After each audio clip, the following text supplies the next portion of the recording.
Hello.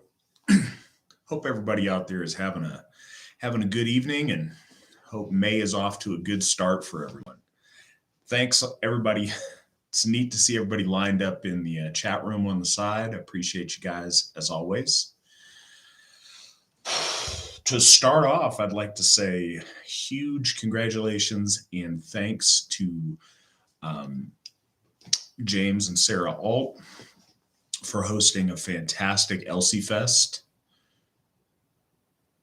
just about a week ago. It was really a special event. If you guys didn't make it, you should think about it next year. It's an annual event that happens every year in Wisconsin around this time. And it's set up to honor the folk mother and get folks together there. And it was beautiful. We had two baby namings. I had the honor of performing a wedding. It was a really nice event. And the alts run a really tight event. Everything worked out great. It was fantastic, and I'm looking forward to it again next year. Thank you so much, and thank you to all the members that helped with their hospitality on getting me there.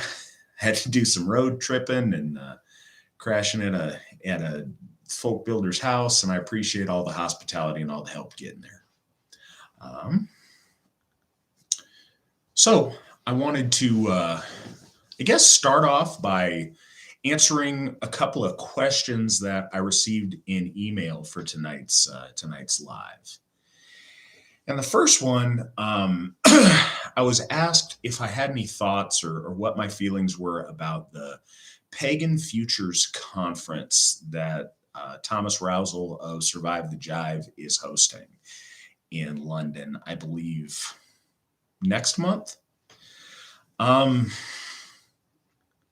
First, I got the chance to meet him one time. Seemed like a very nice guy, a very good guy. I've got nothing against him. I think he talks about some interesting things. So I guess my thoughts on it are this. It's being hosted by a YouTube personality and guy who does historical study into ancient European paganism, and it's got a co-host or a special guest that's also a historian. And I think I gotta say I find it a little bit insulting. I think that there is some mindset there in those circles to treat European paganism in general and Auschwitz in specific as some sort of a historical research project and something that maybe one day we can have again at some point. And it blatantly ignores, 50, almost 60 years of tradition of living, breathing Auschwitz that exists. It's a conference on pagan futures and paganism of European paganism, and it's hosted by scholars and academics, but not by priests. There's a lot of active European faith communities that they could draw from. We certainly, we have AFA members in Europe, and we have a thriving and amazing worldwide Auschwitz church right here. And it's kind of ignored as if it doesn't exist. Can you imagine for a minute a Christian Futures Conference being hosted by, two academics and folks that specialize in first century Judea archaeology, and not by priests or by pastors, but by scholars on antiquity.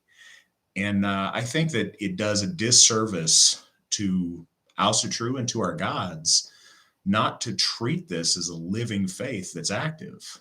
Clearly, we're active, we're thriving, and we're doing great things. And I really wish that would be highlighted at this type of an event instead of what would be, could be, or should be. I think some shining a light on what is would be a really nice thing. And that's my thoughts on that in general.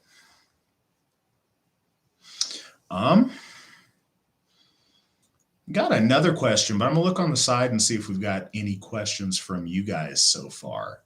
Is there a Hof in Georgia? No, there is not, but very soon there will be a Hof in Florida.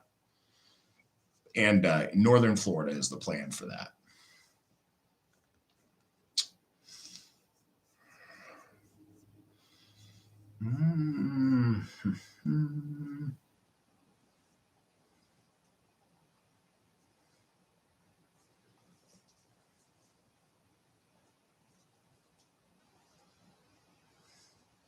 Okay. I wonder why that is. If that's in a response to the comments I just made, I think because certain people have invested large portions of their life in theory, in philosophy, and in academics, and haven't invested as heavily or built their reputation on practice or on involvement in active ausitru. And so I think that people have a tendency to view the world through a lens that they've constructed for themselves. And sometimes maybe it's valuable to step away from that and get a more objective view. But I think people focus on their wheelhouse. And I think that what has brought Survive the Jive to prominence is theory and archaeology. And so I think that's where that comfort zone is. I think that's probably why.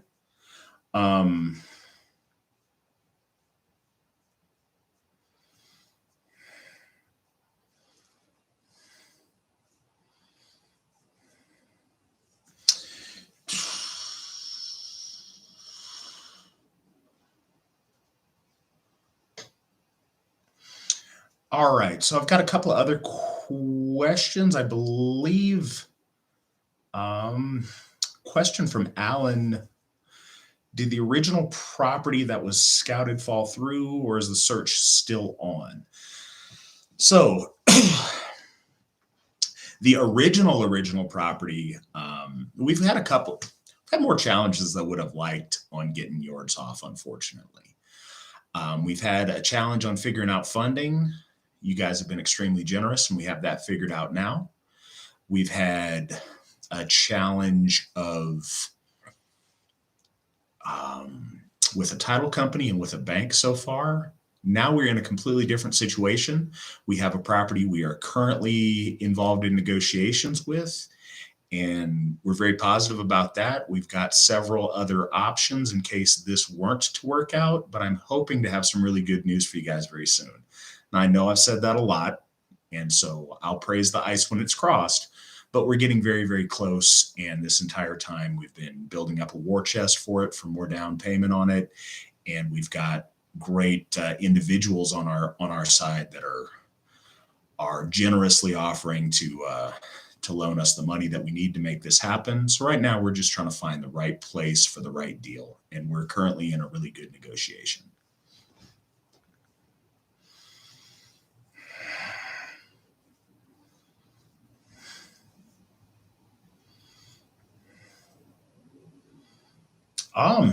My Hexenoct has been fantastic. Yeah, unfortunately, this last month I was unable to make it out to Odinsoft to celebrate there because this late in the year, the pass over the Sierras was snowed in and impassable, and they were turning folks around. So I was unable to make it out to the Odinsoft observance of Hexenoct last month. But I heard it all went very, very well. And like I said, I was able to celebrate with folks out at LC Fest. So it was very nice. Thank you for asking. I hope everybody out there had a really great Hexenoct. And I hope you guys are geared up for a fantastic May Day. If you can, make it to one of your Hofs for May Day. We've got May Day celebrations at all three of our Hofs. It is well worth it if you can get out there and dance around the maypole and celebrate with your folk.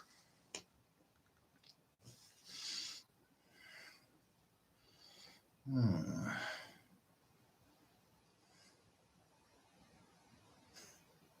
King of Cheese, thank you. I appreciate you asking. We're all doing great. I'm doing fantastic. My family's doing great. Aubrey just turned 2 last month since last time we talked to you guys. She's got all of the emotional upheaval and sleep problems that come with being a 2-year-old, but she's fantastic. She's learning, she's picking up something, learning something new every day, and it's really nice to be able to watch her grow and learn that. But we're doing great, and I appreciate you asking.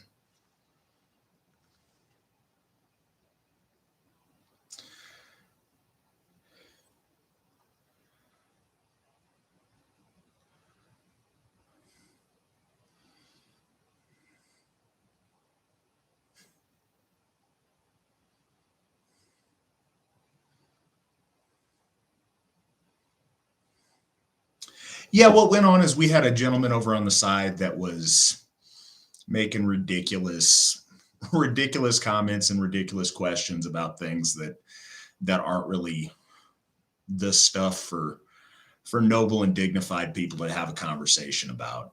And that was handled by our moderators. I think Mandy handled that, and I appreciate it.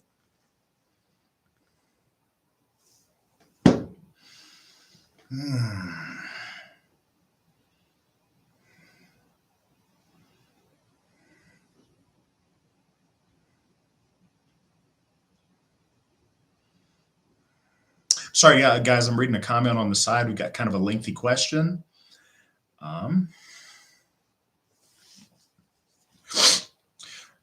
So it's a complex question. We got a question on the side. Do I think that things will get better and the persecution of Asatru and of the AFA will end? And do I think the pendulum will swing back in a more healthy, traditional way?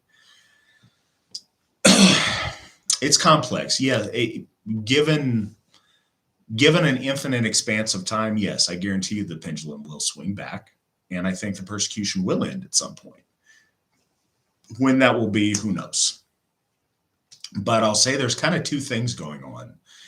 There's a media agenda to push themes that are flashy and sexy in the moment, and they like to talk about racism all the time. That's their bread and butter in this day and age. And then there's our actual involvement and actual acceptance in the community. And I'll proudly say this: we've had great interactions with the community at all three of our HOFs. We have amazing interactions with regular folks every single day.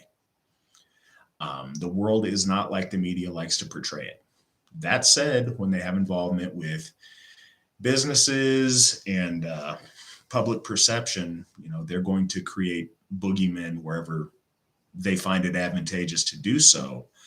But in the real world, the more we do things in reality, the more we interact with our neighbors, and the more we're involved in our communities, at least on a local and a day-to-day level, it's getting better all the time. And that's been a really, really special thing to see, like I said, in all three of the places that we have HOFs. So it's getting better. And unfortunately, the visibility of it looking like folks coming after us is only going to increase as we increase in our success, in our scale, in our numbers, and as we have more HOFs and do more things. But that goodwill that we build out there and the good reputation that we build is going to increase also. So I'm not worried about it. We are prepared to face whatever challenges are before us, as long as we are acting within the will of the gods for the good of our folk and as noble people. I am confident and excited about the future we have ahead of us. And like I said, we're doing great things.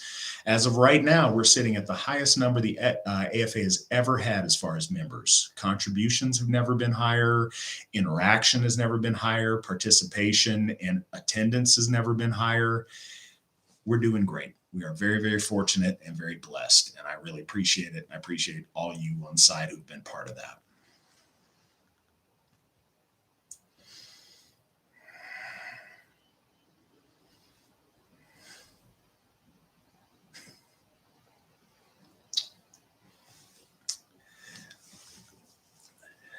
Thank you, Mr. Tidwell, a fantastic gentleman that I met out at O-Star at Thorshoff gave me this tie, and I'm excited to wear it. I think it's sharp too. Hmm.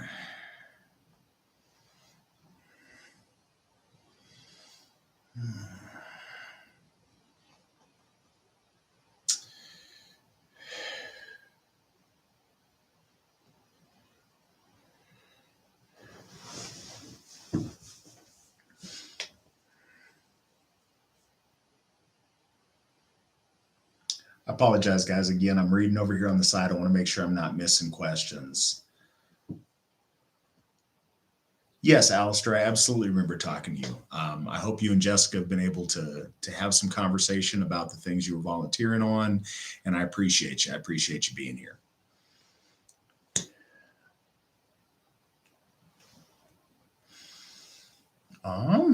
So another question I got asked over the email for today's broadcast is whether I consider Skadi as a one of the Vanir gods or goddesses, rather, and kind of what the question generally was when you deal with the gods and their different tribes, how that all works out when there's marriages and things between those tribes.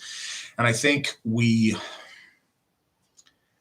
do ourselves a disservice when we look at that too much in terms of earthly existence. I think that the different gods of our folk all share a certain commonality, and I think that the families of the gods more reflect different parts of our reality and our soul than different tribes of peoples here in Midgard.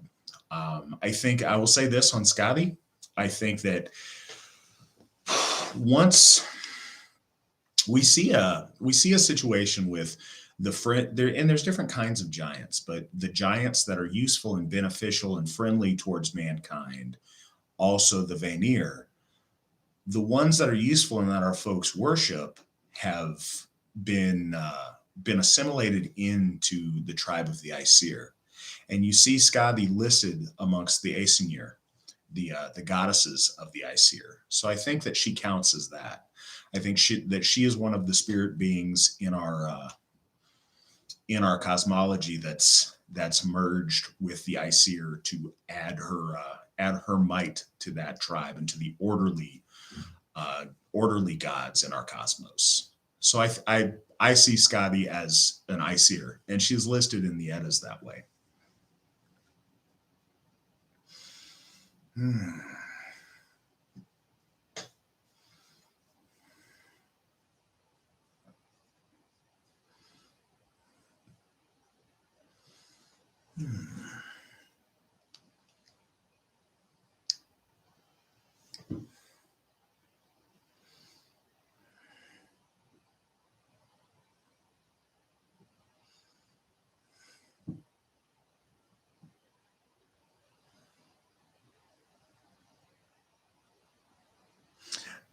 I appreciate having such an active chat over on the side. So, what questions do you guys have tonight? I think this is probably a good time to encourage everybody to come on out to our midsummer at Odinsoft next month. That's kind of the flagship national event of the Austrue Folk Assembly. The past 3 years, we've had record attendance there. It's a fantastic weekend at our very first Hof. It's a really great time to interact with other AFA members, to enjoy our space there and to enjoy our time together and to celebrate the might of midsummer together with your AFA family. So I'd encourage everybody to make it out there if you can in Brownsville, California. Your best bet if you're flying in is either Sacramento or Reno. And I'd encourage everybody that can to make it out that way because it's going to be a really great event and I'm looking forward to it. I have not watched The Northman yet.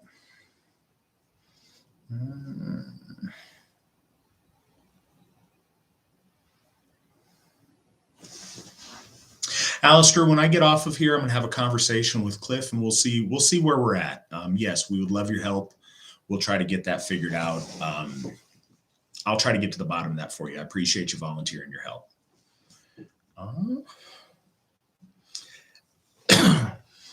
Heathen Man, I've heard a lot of good things from people who've gone and seen that movie. Again, I haven't seen it. I can't speak to it myself.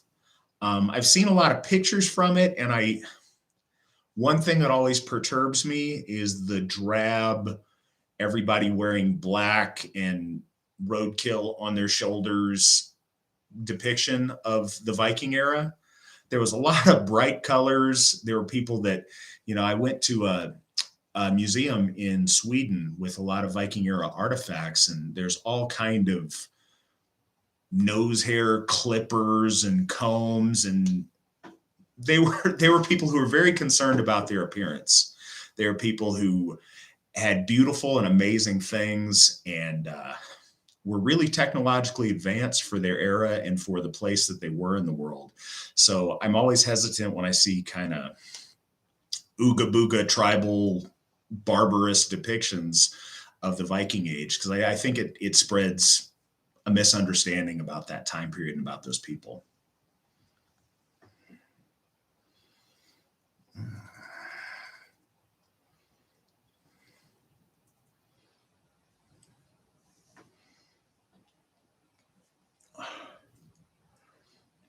I got a question about our trough. I do not like that. I certainly don't like the organization that's from. Um, I would urge not reading that or being involved with anything that comes from the trough, the Ring of Trough, or any people that spawned from there. I think it's always been a pretty misguided organization. And I think that a lot of the information in that book is misguided, but it's been a very long time since I've encountered it or read anything out of it.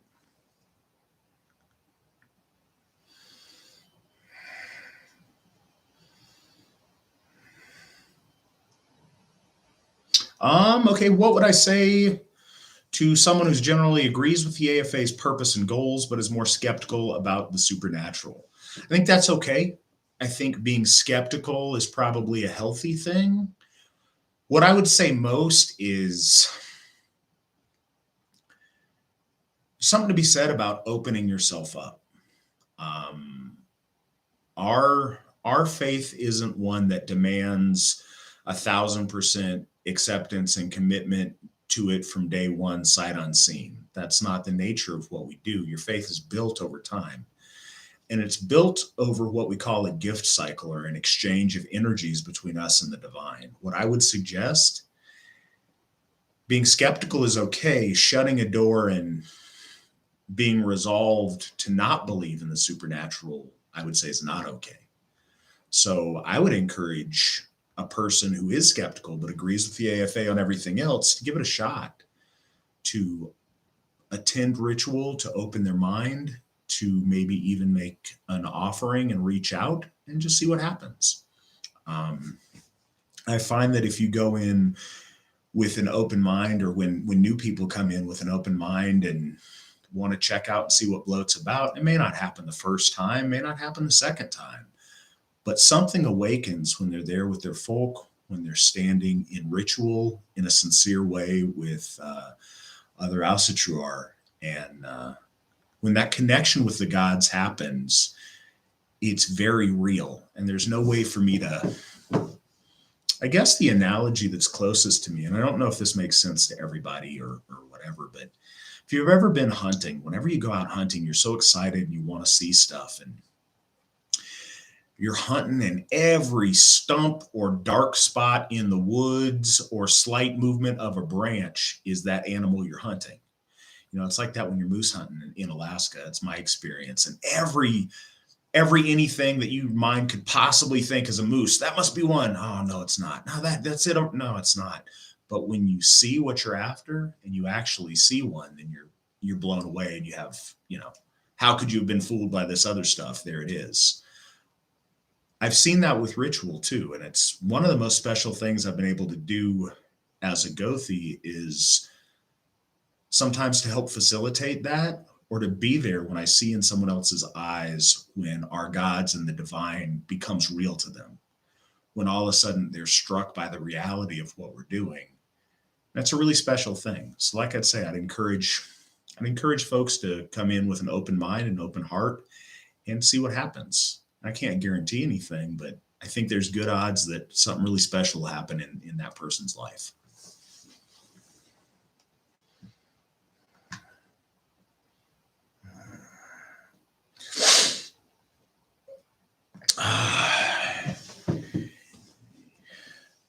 The Ingard and Utgard, the inner and the outer yard.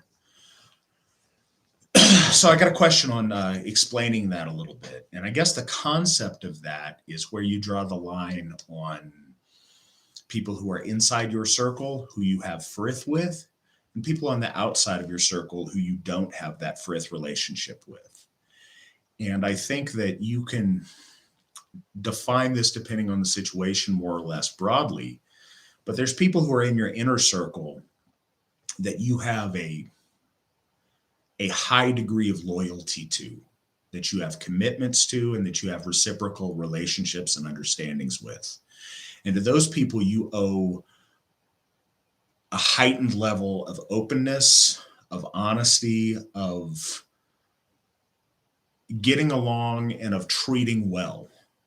And then there's people in the outer circle that you don't have those agreements with. You guys haven't had those exchanges. There's not that understanding of that reciprocity, and there's not that situation. So those people you tend to be more closed and more cautious with.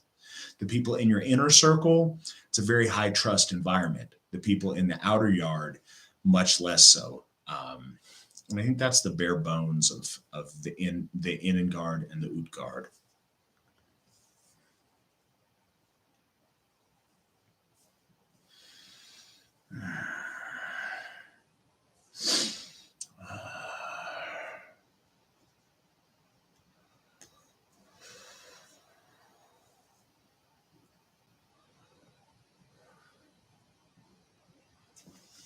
Um, so Alistair has a good question about Folkish House True in Canada and what my thoughts are on it, and erring on the side of caution when there's a government that's much more restrictive and much more liberal than our government here in the United States.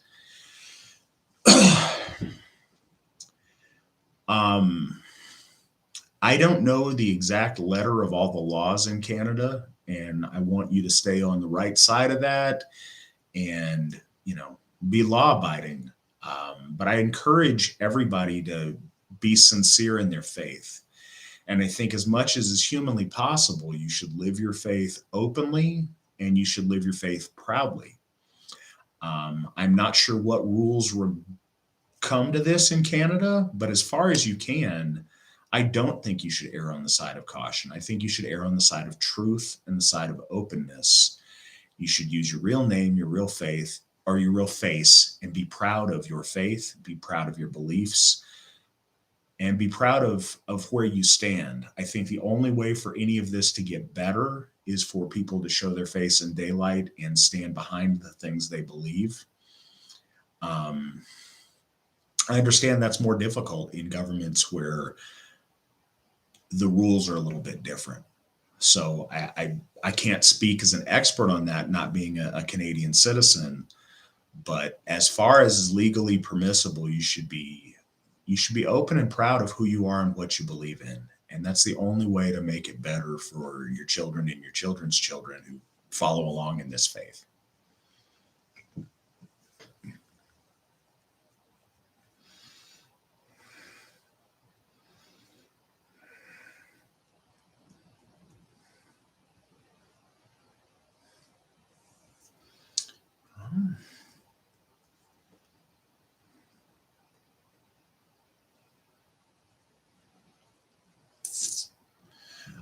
Alistair, as far as where somebody should begin on Roon study, and you said besides the obvious, which is Thorson's Futhark work,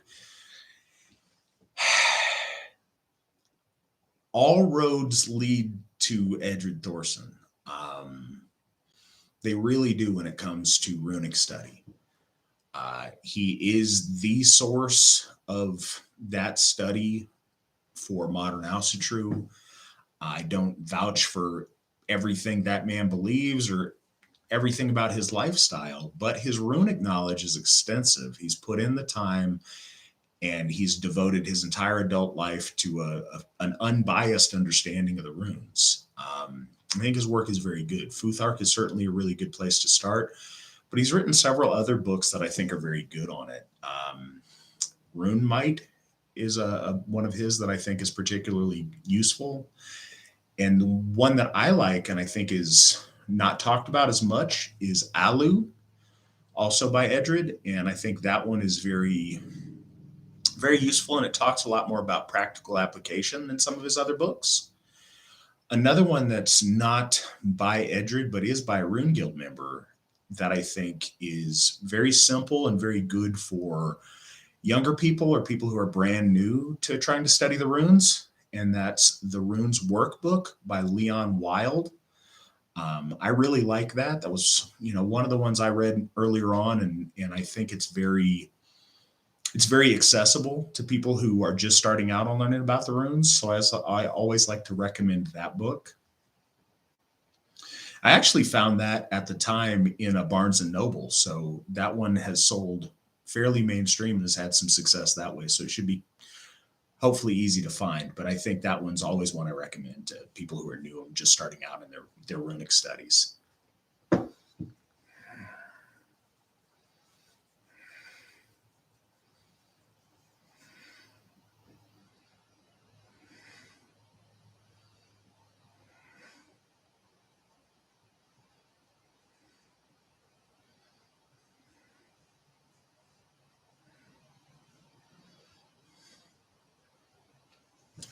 Absolutely, Rachel.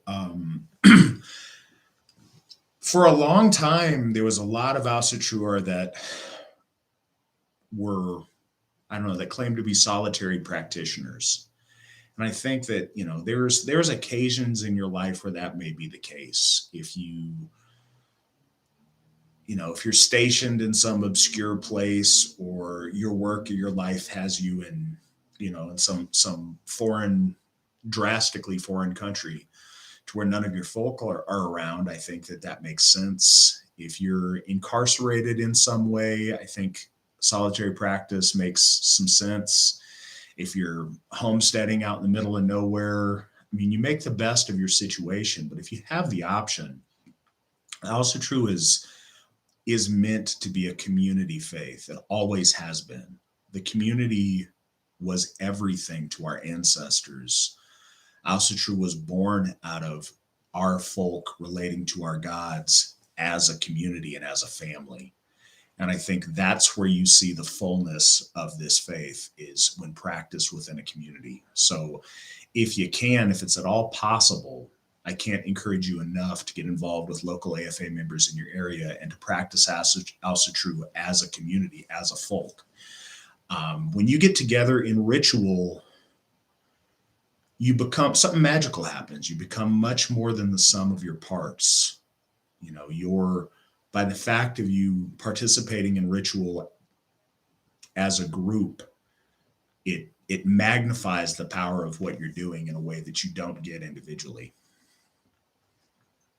That said, anyone listening, if you agree with this, if you want to be involved and you want to reach out and be part of this, I would highly invite you to join the Asatru Folk Assembly. There's a join link at www.runestone.org. We'd love to have you be a part of this and help move into the future with us together and strong before our gods. So please consider that if you're listening and you like what we're doing.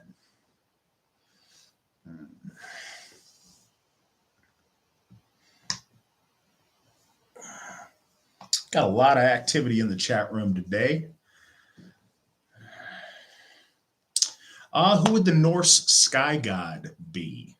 I think that the easiest answer for that would be Tyr, the god of the bright sky, the sky father, if you will. I think Tyr would be the most easy example of that.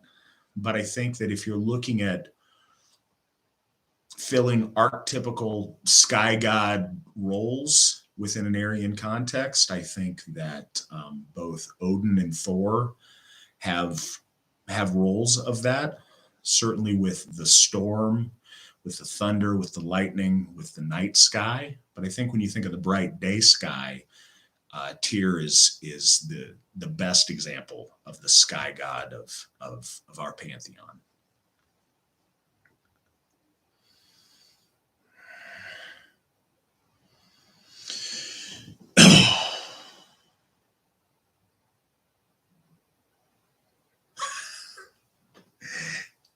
Heathen man, I'll be on the lookout for Alpha Crab. We don't have any interviews or show invitations coming up. I'm always open to that. I'm certainly open to that when we have anybody who's fair-minded or familiar or wants to talk about Alcatraz. But yeah, I'll let folks know as soon as those are become available. I think the next thing we're doing is my next monthly chat like we're doing right now. But yeah, I'm always open to that. If you know folks that are interested in having the discussion or wanting to do an interview, please send them our way.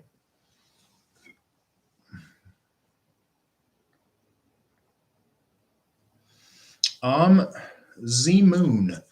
What happened to the flags that were listed on the website? It's no longer there. I'm not sure which flags you're looking at. We recently ran out of stock and I had to restock. We got a flag order in, I want to say just about 2 weeks ago. So I would check back on the website and see if they're in stock. If you have a question about it though, please email me at mattflavel@runestone.org. I'd be happy to look into it and see what we can figure out for you. But we should have all of our flags back in stock. We don't have our 25th anniversary flag because that was a limited edition item. And we are now, shoot, that was a while ago. We're now into our 28th.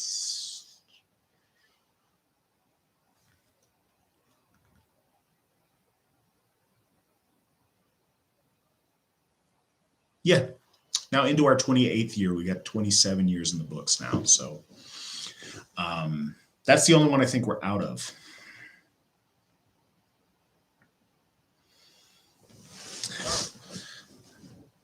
Gothy Stam, glad you could join us.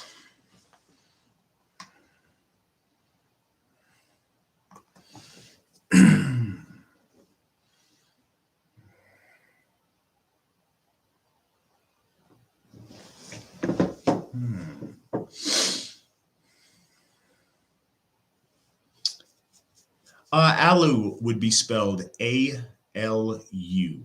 And that's based on the runic formula, Ansus, Lagus, Urus. And that was, one of the most well-attested, not linguistic, but magical runic formulas of our ancestors. And it has a lot of connotations in what we do in ritual. There's a lot more to that Alu formula.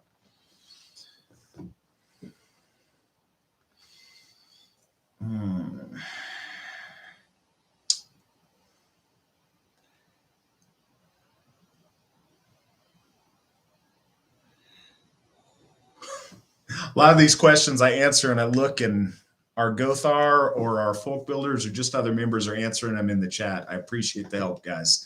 That's great. And I think it helps people who look at these down the road. Catla, are there going to be cloth patches with the AFA logo at some point? There should be. There absolutely should be. And I think we can get on fixing that. Yeah, I'll look into that when I make another order of patches for our Hof districts. I'll see if I can get just the AFA logo and a patch as well. I'll absolutely look into that, and hopefully we'll have one of those coming up soon.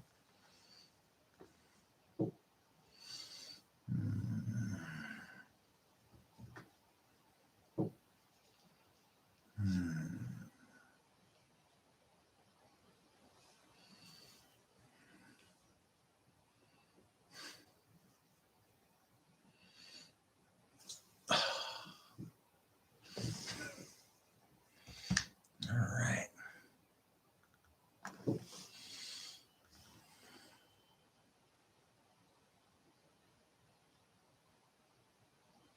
Z Moon, if you're looking for the flags of the different kindreds, our contact page has been changed around because now we have our own web pages for each of our Hof districts. We're getting so big and so widespread that it just wasn't all fitting on that one page anymore, and it was becoming confusing. So for the Odinsoft district, it's www.odinsoft.org. For Thorshof district, it's www.thorshof.com. And for Baldershof district, it's www.baldershof.org. And the flags of the different kindreds are all listed there, as well as the local contacts in those areas. And those are really cool websites. Our folk builder Jessica Lambert put a lot of love into making those really beautiful for us. And one of the coolest things on there is our event calendars. They show all of the amazing activities that we've got going on all of the time in the True Folk Assembly, and it's really neat, and it shows you stuff that's local to you that you could possibly attend. So please do check by any of those websites and check out the event calendars, and come out to those events if you can.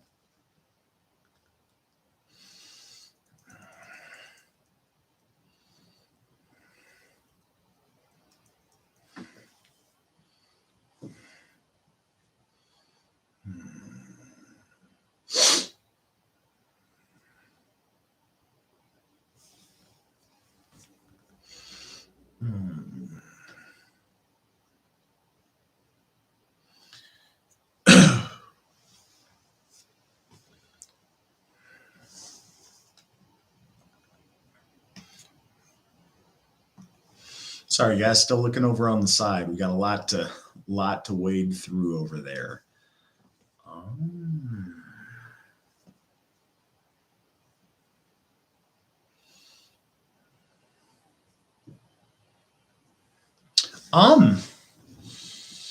About the Ulf Hednar, what over on the side we have a question about talking about the Ulf Hednar. What would you like to know about him? What would you like me to address in regards to the Ulf Hednar?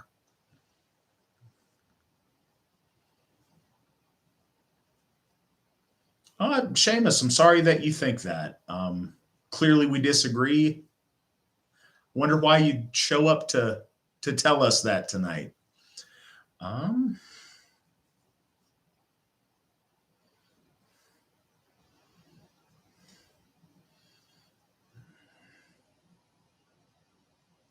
So we have a question. Will there be Hofs dedicated to the goddesses at some point? There absolutely will, and we have plans to do that.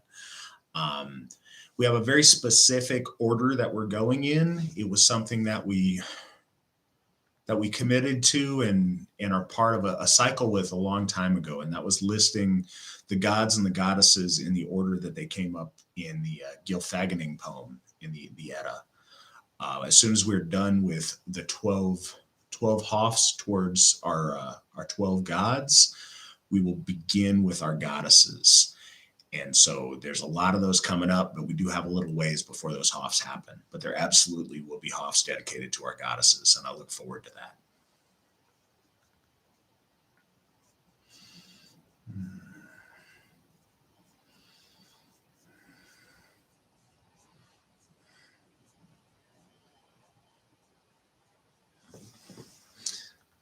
I'm answering questions way back because we got so much going on the side.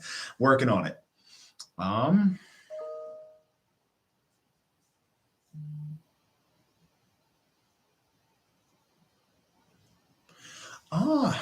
hope I'm understanding the question. So, would I feel we need a living, breathing, actual school of thought? The Christian contrast was appropriate in regards to the Pagan Futures Conference. Would you say we need both? I'm not really sure I understand the question. I think that there's plenty of room for philosophy and schools of thought as the richness of Asatru develops, but I think practice and doing is always much more important than thinking about. I think thinking is really important. Planning is very important, but The best created plans that are never executed are very, very little value. The value comes in the doing and the achieving. Going out there and participating in Oustertrue is infinitely more important than philosophizing about what could be while not being part of what is. I think that there's not even a comparison. I think that assuming you do practice, then absolutely there's tons of room to think and to come up with schools of thought and really refine and develop the richness that our faith has to offer. And we have a lot of folks doing that within the Oustertrue Folk Assembly. But what comes first and foremost is building that relationship with the gods and participating in that active relationship with the gods. So often we get the analysis paralysis to where we're so busy thinking of what should happen or, navel gazing that we don't get up and get out and actually do. And now we're living in a time, especially inspired this time of year, where it's the time to do. It's the time to go out and be part of something and not sit in the basement and contemplate what could be, but go out and make what should be happen.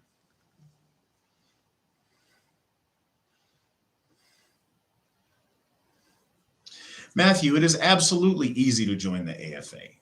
We do a little bit of background check as far as to make sure that our families are safe, but it's very easy to join the AFA. We want all of our folk who are safe and healthy for our families to be around to come home to Oustertrue, to come home to the Oustertrue Folk Assembly. If it's something you've been thinking about doing, you should give it a try. I would love to see that. If you're interested, you can apply at runestone.org.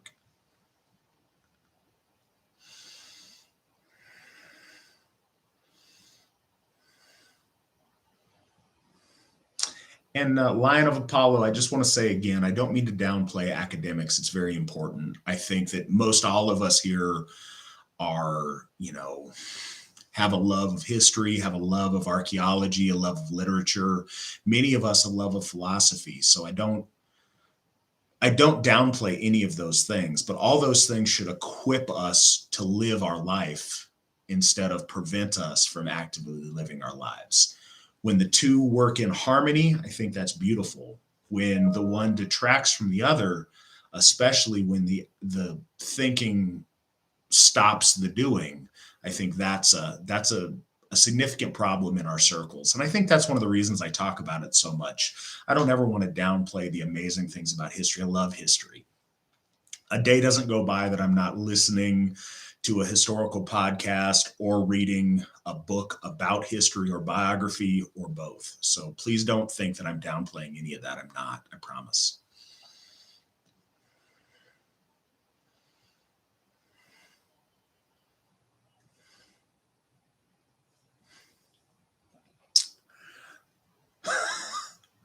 James, I think everybody likes snacks in their room. I will again thank you for the amazing snack basket I had in my room at Elsie Fest. It was fantastic. You even remembered that I love the dried apricots. Thank you, James. It was delicious. Mm.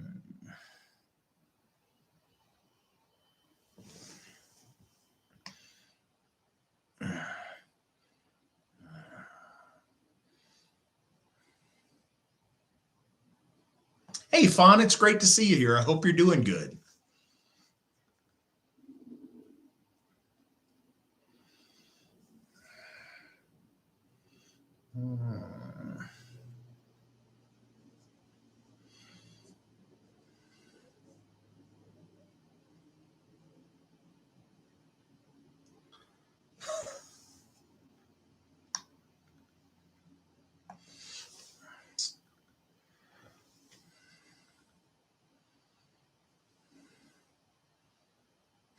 Okay.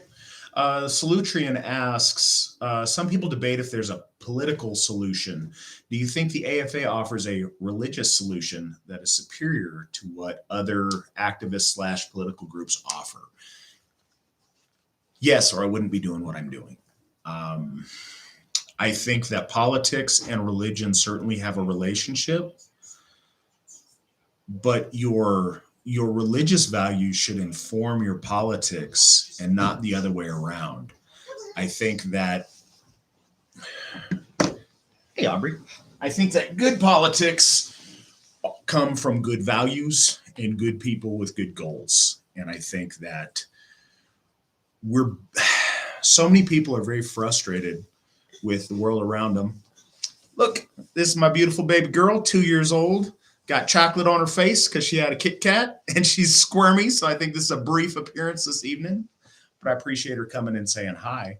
What I was saying about the politics, though, is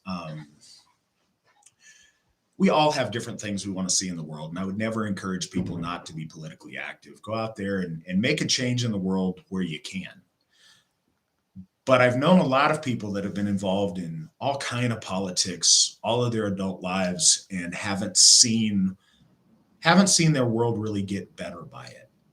But everyone I know who's been involved in the AFA for any amount of time has seen the world get better, has seen us build community for our folk, has seen us build a place, a safe haven for values that we share, for healthy places to raise our families.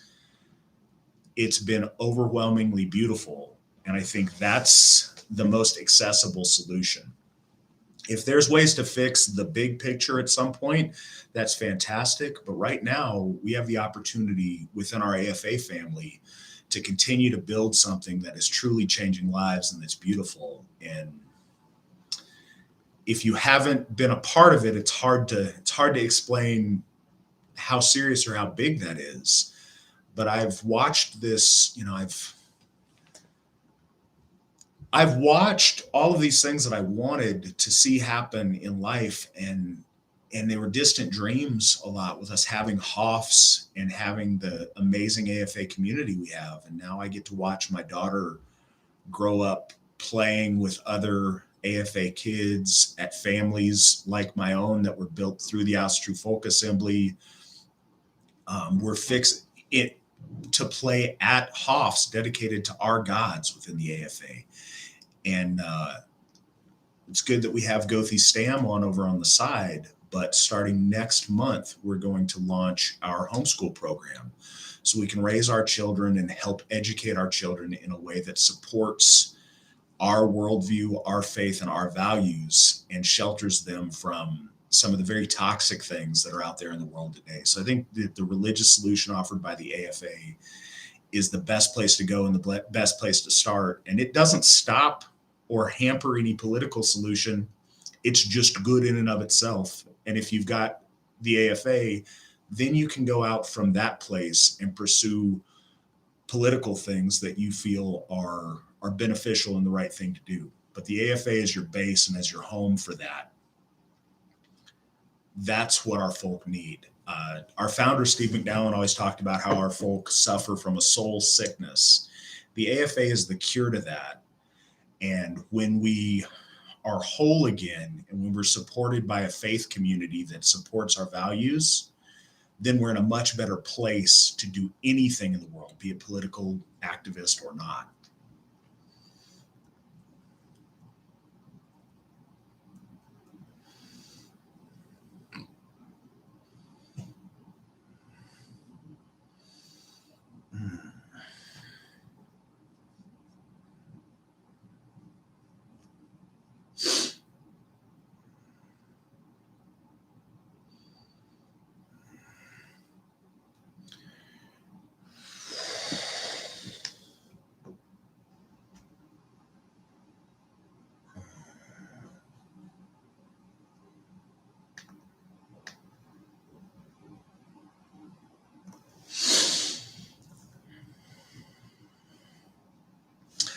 I don't mean to have so much dead air. I just gotta have a way of keeping up with the chat too. So stay with me and watch my odd facial expressions, I guess, while I'm looking on this. So, guy who was asking about the Northmen, we got one guy on the side said it was not good.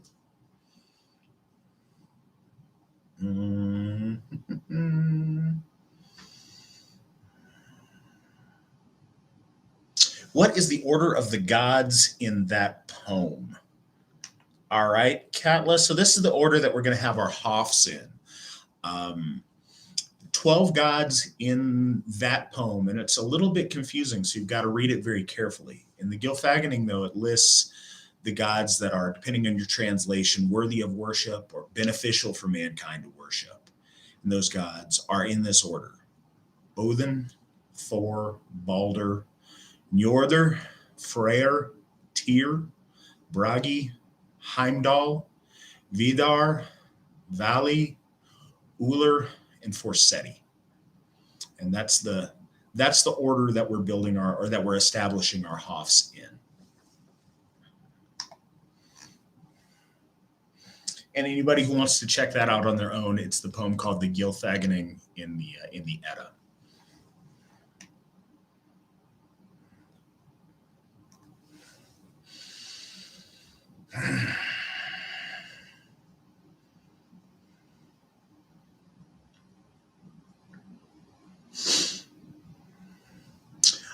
Alistair, that's a good question.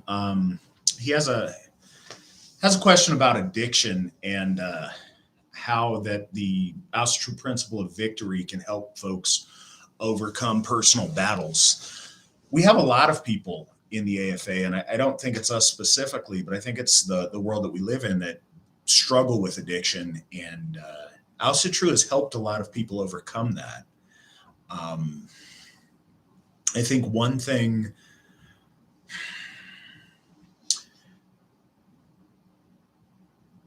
that I believe about Alistair is that it's very empowering. If you're responsible, and unlike some other creeds, if you're responsible for your actions, and if you bear the honor and the glory for achievement, but also the shame of failure, then you're in a position to fix that. If everything is within your power to make a difference in, then you have a lot that you can do to make everything better. If it's your fault, then you can stop it and you can fix it. If it's somebody else's fault or some cruel twist of fate, there's very little you can do. But if it's your fault and your responsibility and you're the hero that can fix things in your own saga, then the world is at your fingertips. You're in a spot to make everything better. You can start today and make tomorrow better than yesterday. And I think that idea and the idea of stacking those victories and honoring our gods by placing victory upon the altar of our gods, that's huge. And I know that that's empowered a lot of people to take responsibility in their lives, in their families, and with addiction or anything else that they struggle with. We are the people that strive, that conquer, that succeed. Victory is inherent to our folk, and we are all in a position to be more and be better than we are. And I think that should encourage all of us to be a little bit better tomorrow than we are today.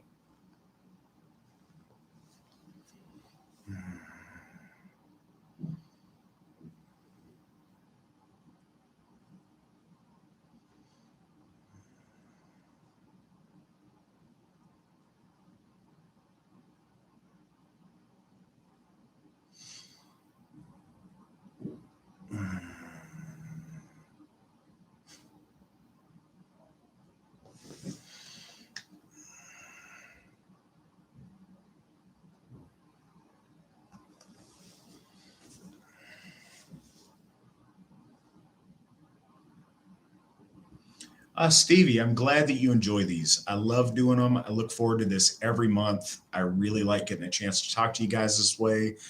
I hope that I'm able to answer you guys' questions and provide some valuable insight for you guys. I appreciate you guys so much being here and listening and participating.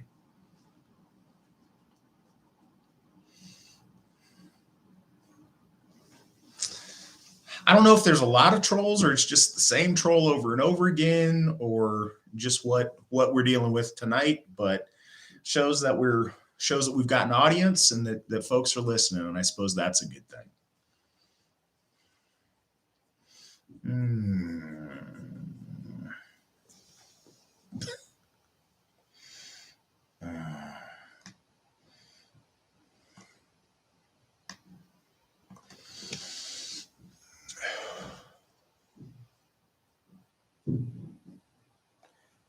King of Cheese, I am very glad that you feel that way about joining the AFA.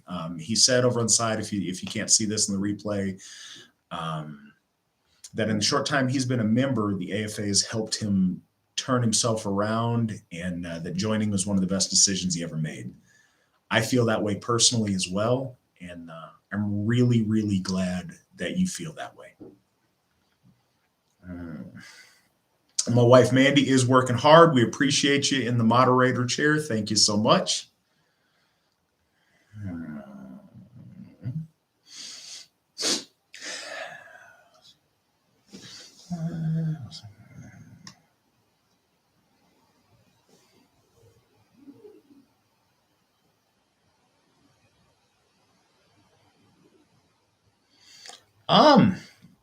So we got a question about the AFA hats.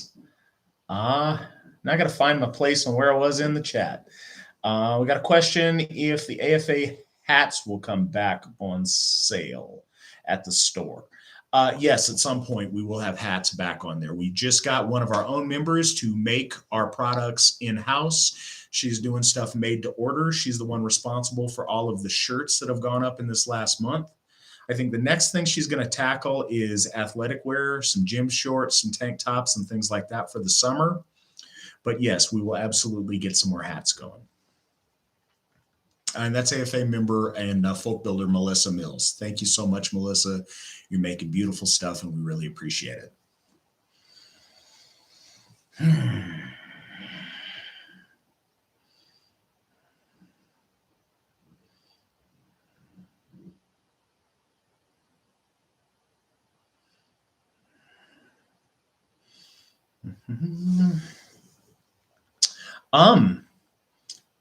Thackeray, am I ever harassed for my beliefs? I don't know if that's a me question or an AFA question.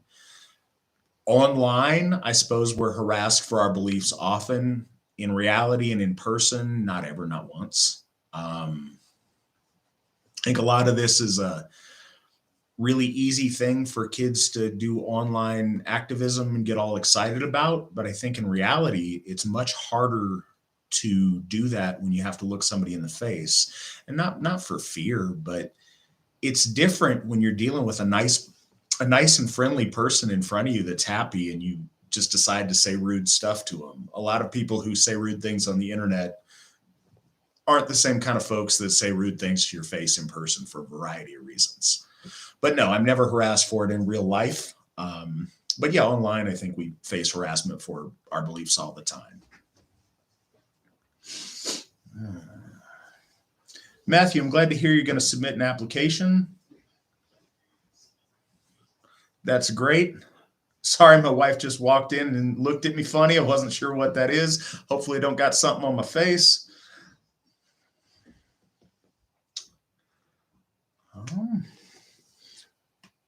Wow, I'm so behind on this chat. Please bear with me, guys. I appreciate that.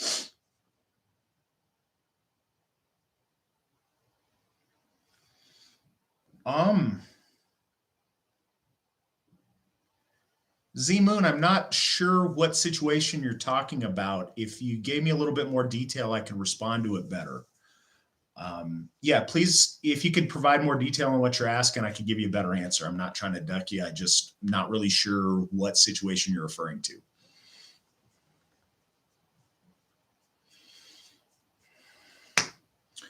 Alistair, yes. He asked if I've got any recommendations for single young men and women looking to start families on their own. Come to AFA events. I know that it is way easier said than done, but I feel like I can say this. I lived in Alaska when I met Mandy, and Mandy lived in Florida. And we met at an AFA event at Winter Nights in the Poconos, and here we are. We're been married for, I got a math, been married for almost 5 years, and we have a beautiful baby daughter and a life that we truly love. I've seen a lot of families created within the AFA. It's very important. Please don't compromise on your values in order to start a family. I know I know what it's like to feel lonely. I know what it's like to really want to start something and to, feel like you're stuck with the options you have. Build your family within the AFA. Build your family based on common values and a common relationship with our gods. And they will bless you, and amazing things will happen for you. I've watched it happen over and over again. I watched it happen. I was able to perform a baby naming and a wedding for an AFA couple at the Elsie Fest that I was at this last month. It's absolutely a real thing. I can't say it enough. Build your family within the AFA and build your family with the gods in mind.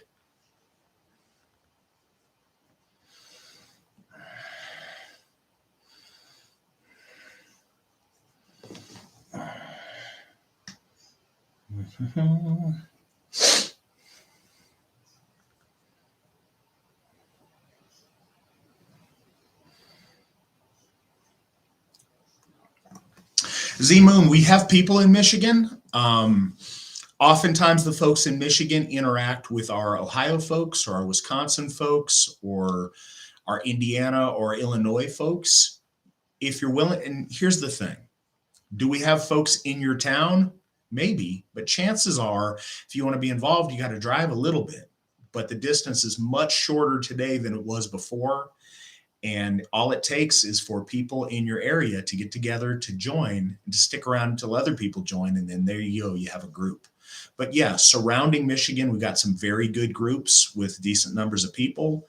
In Michigan, we got quite a few members. But again, they haven't coalesced into their own group in Michigan yet. Michigan's tricky. They've got the Upper Peninsula and I don't know what you call the Lower Peninsula, I guess.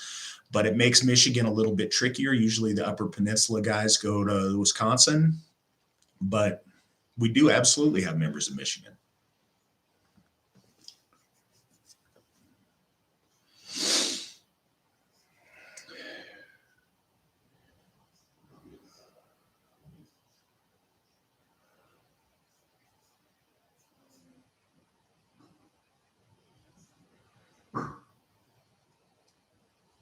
Does the AFA have a day that we worship once a week like a Christian church does? No, we don't once a week. Typically, because everybody is as spread out as we are, we get together usually once a month. Local communities and local kindreds are getting together all of the time, but our Hofs, we have services there at least once a month. And the more we get local people closer together and the more we get more Hofs, the frequency of events at those Hofs will increase certainly. But right now, each Hof has a major gathering at least once a month.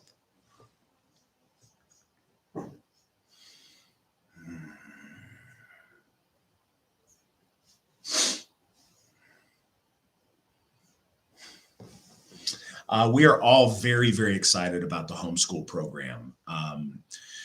We're starting our kindergarten class for the homeschool program. Like I said, at the beginning of next month, go through Rob Stam. Over on the side here is the dean of our homeschool. We are committed to, at the very least, us, and I hope this makes sense the way I describe it, but having another grade level ready by the beginning of each new school year. We may go faster than that if we can, but at the minimum, the kindergarten class that starts this fall, we will follow them all the way through and they can be within our home schooling program all the way to being graduating class of 2035.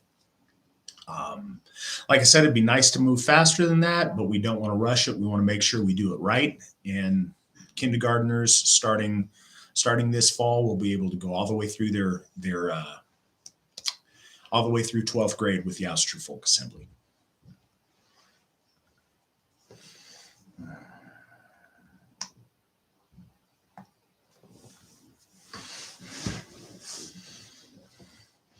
Robert Burgess, I'm glad that you think that. He says with cultural Marxism everywhere, a community like the AFA seems like a healthy place for his son and he to grow.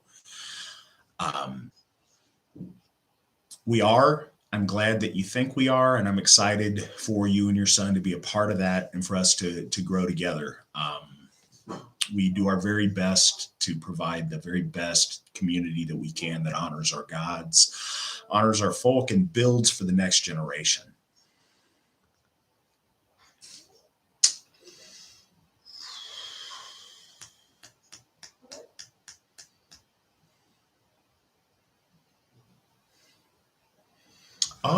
This is the Odinsoft Flag. Each of our Hoffs have their own flag. This one says, "Do right and fear none." That is I fear no one, rather. That is the Odinsoft motto. And I have it back there because I am in the Odinsoft district. If you look at the website, that composes most of the Western United States, Western portions of Canada, and it also composes Australia and New Zealand.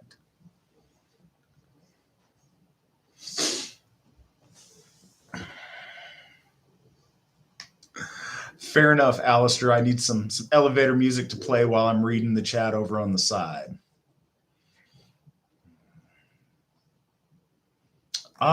King of Cheese. Sorry, Tony. I just really like the name on there, so I got to keep referring to you as the King of Cheese.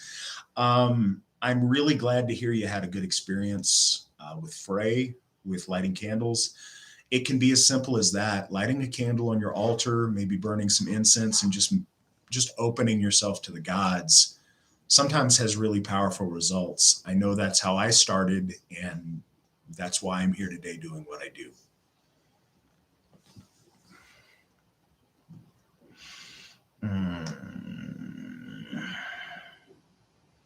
Oh, wow. I didn't realize that it's 7:12. It's going a little bit over what I'm used to here. All right, let me keep looking on the side. It's not a rush.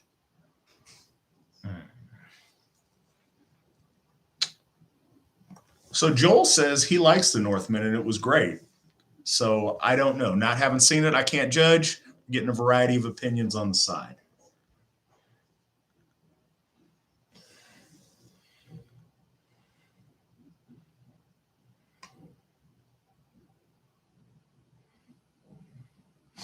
Okay, so I get a question, and I get this question kind of often.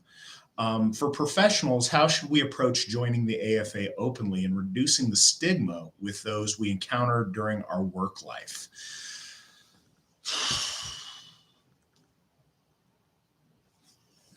Be a good person. When you get people to know you and who you are, and you present yourself well, when they find out what your beliefs are, they have to mesh those with the person that they know. So when people accuse you of being some hateful, mean-spirited person, but these people know you to be a good worker, a nice, a friendly, a family-oriented, noble person, those things don't mesh. If you build a reputation for being noble and being kind and helpful and a good person, it makes it much easier if somebody finds out, something that, they read that's controversial about you or about your church or what you believe. Building those relationships and building a reputation of being a noble and good person, it sounds very simple, but that really is the key to everything. And the more you do that, it helps me, it helps the next guy, it helps everyone else. The more our members are known for being a certain way, if that way is noble and good, it builds a reputation for those that follow to where they'll have an easier time than maybe some of us have had. I'd say the other thing is be open and honest about your faith from day one, and then you don't have to worry about it coming back to get you later. If you start out and your people have no idea what you believe or who you are, and all of a sudden they find out, it's some big shock and it's strange. If your people know from day one who you are and what you believe, then when somebody tries to out you in the future, it kind of fizzles. I think everyone should consider that getting doxxed doesn't equal getting fired and horrible things happening to you. We have a lot of people that people try to dox or they find out about their faith and it doesn't go anywhere. We have a lot of people that, are welcomed by their employer and encouraged to wear their hammer proudly and to be proud about their faith and post things around. Everybody has to do what's right for their own situation. I understand that. But you do yourself a big disservice by living in fear. I think that being authentic in who you are and building a life to where you're authentic in all aspects of your life is the best way to be happy and to build that reputation that you want for yourself and for your family. And that's what I would encourage. Like I would encourage you wearing your hammer from day one and answering questions. When that is another thing that I think we all could do better at. When people ask you questions about your faith, questions about the AFA, questions about your hammer, if you act defensive or, oh, I don't want to talk about that, that looks terrible. If you're excited and like, hey, I'm Mouse True, let me tell you about, what we do. That's great. Openness is much, much better than being closed off and defensive. When you're proud of what you believe, it shows, and you shine with that nobility that being Aryan truly means. When you're secretive and cagey and acting suspicious, that sends off on a very primal level everybody's red flags that you have something to hide and that clearly you're up to no good. So be happy and be what the sagas call be a glad man when you do things. Wear a smile and be proud of who you are and keep your head up.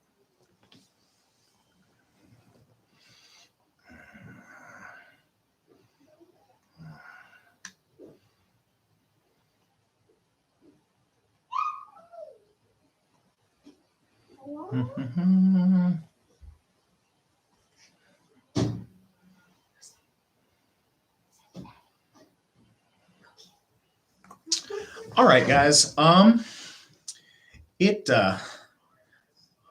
It's been a little while now. We're a little bit over the time we usually do.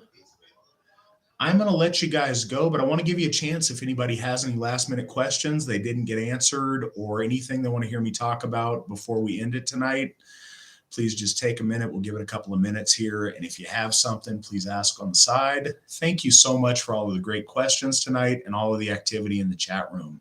It's really great to see everybody engaged and so many of you being here and being part of these.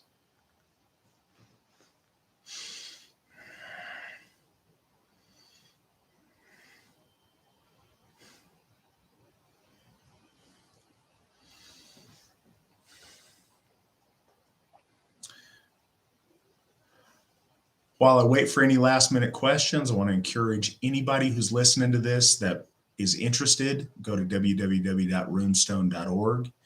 And if you want to join and be part of what we're doing, please do.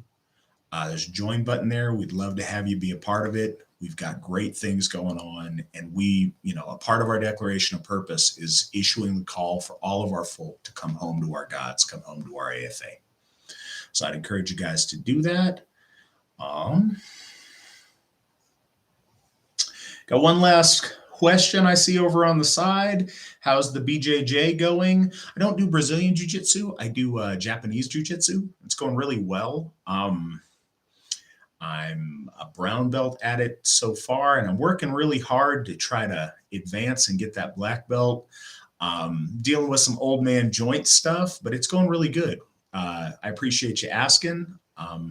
Yeah, it's really neat. And I was able to find a really cool dojo here in Reno. So I appreciate that. All right, guys. Thank you so much for participating and being here tonight. I appreciate you. I appreciate all this opportunity to interact with you guys each month. I look forward to talking to you guys next month. Till then, hail the gods, hail the folk, hail the AFA.